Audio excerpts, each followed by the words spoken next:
தமிழக சட்டமன்ற தேர்தலில் இம்முறை தமிழக வாழ்வுரிமை கட்சி தனித்து போட்டியிடுகின்றது.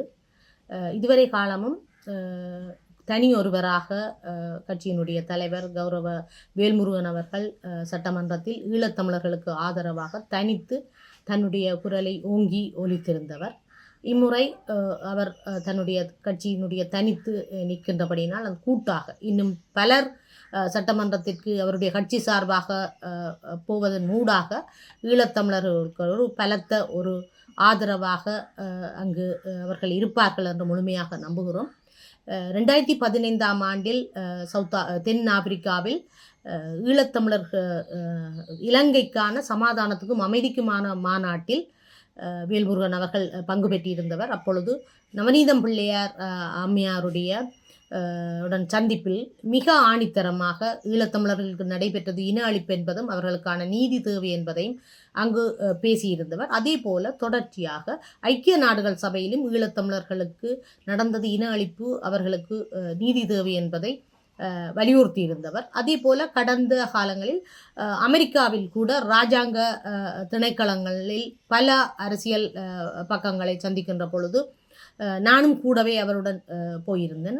ஈழத்தமிழர்களுடைய இன அழிப்புக்கு நீதி கேட்கின்ற பக்கத்தில் எங்களுடன் கூடவே பயணிக்கின்ற ஒருவராக அவர் இருக்கின்றார்.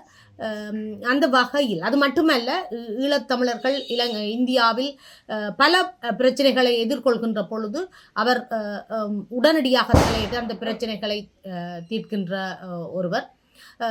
சொல்லும் செயலும் ஒன்றாக இருக்கின்ற ஒரு தலைவன், மிகவும் ஒழுக்கம் மிக்க ஒரு தலைவர். அது மட்டுமல்ல, நாங்கள் இங்கே இருக்கின்ற பாதிக்கப்பட்டவர்களுக்கான வாழ்வாதார உதவிகளை கூட அவர் தன்னுடைய சொந்த பணத்தில் செய்வதற்கு தயாராக இருக்கின்ற ஒரு தலைவர். உண்மையில் நாங்கள் எங்களை பாதிக்கப்பட்ட மக்களாக அவர் அந்த சட்டமன்ற தொகுதிக்கு ஒரு அணியாக போய் ஒருமித்த குரலில் அவர்கள் ஈழத்தமிழர்களுக்கு ஆதரவாக பேசுவது என்பது உண்மையில் எங்களுக்கு ஒரு இன்றியமையாத ஒரு விஷயமாக இன்றைய காலத்தில் இருக்கின்றது. இது மட்டுமல்ல, ஈழத்தமிழர்கள் அங்கு மருத்துவ சிகிச்சைக்காக செல்கின்ற பொழுதெல்லாம் அவர் தன்னுடைய உறவினர் போன்று தன்னுடைய முழு வளங்களையும் பிரிவகித்து அவர்களுக்கான மருத்துவ உதவிகளை எல்லாமே செய்து வருகின்றவர். எப்பொழுது ஈழத்தமிழர்களுக்கு பிரச்சனைகள் எழுகின்றதோ அந்த நாட்டில் நாங்கள் உடனடியாக ஒரு தொலைபேசி ஊடாகவே கதைப்பதன் ஊடாக உடனடியாக தீர்வு காண்கின்ற ஒருவர். அவர் வெறுமனே பேச்சில் விட்டு விடுறவர் அல்ல, அவர் சொல்லும் செயலும் ஒன்றாக இருக்கின்ற ஒருவர். நாங்கள் எந்த நேரமும் எங்களுக்கு இங்கு ஈழத்தில் கூட பிரச்சனைகள் நடக்கின்ற பொழுது எங்களுக்காக குரல் கொடுக்கின்ற ஒரு நல்ல ஒரு சகோதரன். உண்மையில் அவர் ஒரு அணியாக இந்த முறை சட்டமன்றத்திற்கு போவது என்பது எங்களுக்கு மிகவும் ஆதரவாக இருக்கும். தொடர்ச்சியாக நாங்கள் இந்த இன அழிப்புக்கு நீதி கேட்க பயணிக்கின்ற எங்களுக்கு அவர் ஒரு பலமாக அமைவார். தமிழ்நாட்டில் என்னை தெரிந்த பல இளைஞர்கள், யுவதிகள், பெரியோர்கள் எல்லோருமே இருக்கின்றீர்கள். மிக ஆராய்ந்து பார்த்தால் தெரியும் நாங்கள் ஏன் அவரை ஆதரிக்கின்றோம், அவருடைய செயற்பாடுகளை வரவேற்கிறோம்.